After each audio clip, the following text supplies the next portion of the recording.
I'm a residential clinician with Woods Homes. Today I'd like to talk to you about wired families in a family context. This is one of our presentations for our 100-year anniversary speaker series. Life moves pretty fast.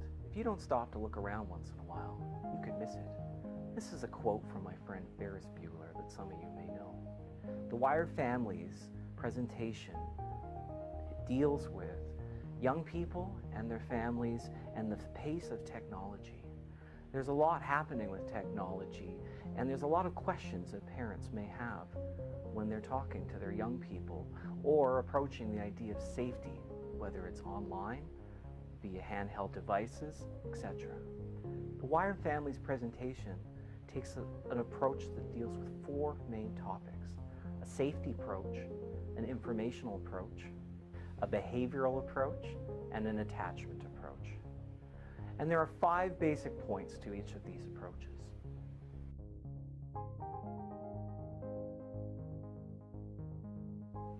The first thing that families should consider when talking to their kids about online safety is the safety approach.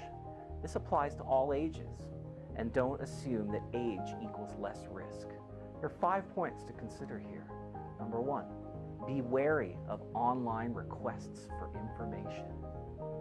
Number 2, pay attention to the messages which cause a strong emotional reaction. Number 3, use an online name or alias at all times. Number 4, for meetups, have someone with you, like a parent, a relative, or a friend. And number 5, consider blocking suspicious websites.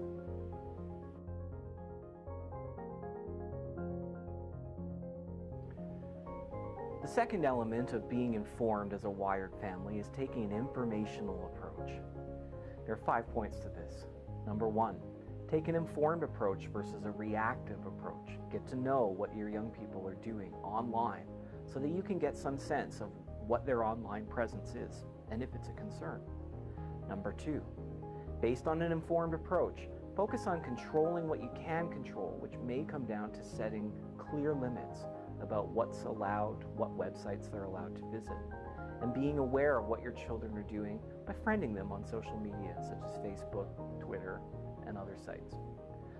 Make understanding a two-way street. Understand why their online life is so important, and encourage them to be careful because you cannot take posts back.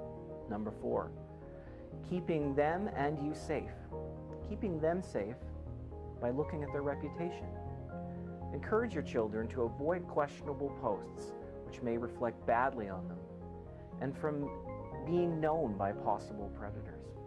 And number 5, gaming can be very enticing, and it is hard to get young people out of this. Creating a block with family time that is engaging may be important.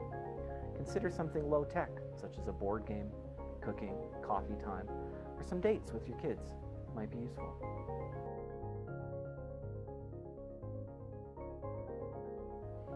The third approach for wired families is a behavioral approach, and there are 5 points to this.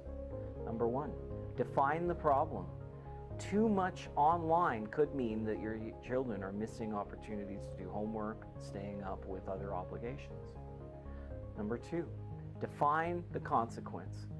So, for example, going back to the homework point, parents could say, all of your homework must be complete before being allowed online to chat, Facebook, games, etc.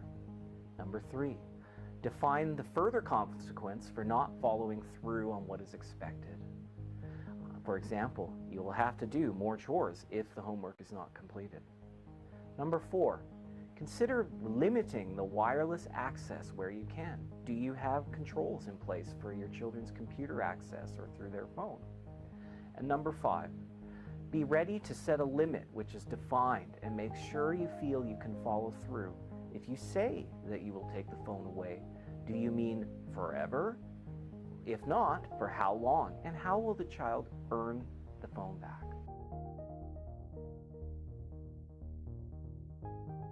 The fourth and most important approach to take in a responsible wired family is an attachment approach. Number 1, Discuss your values and your concerns for your children from the heart. There may be many unknowns and risks to online life, but there may also be benefits of being on the net and being wired, so it's important to have these conversations with your children. Number 2, let your children know there are risks to being online and encourage them to make responsible choices and to behave in a responsible way, similar to what we are trying to model for them in everyday life that is offline. Number 3, expect that something is going to come up and will have to be managed.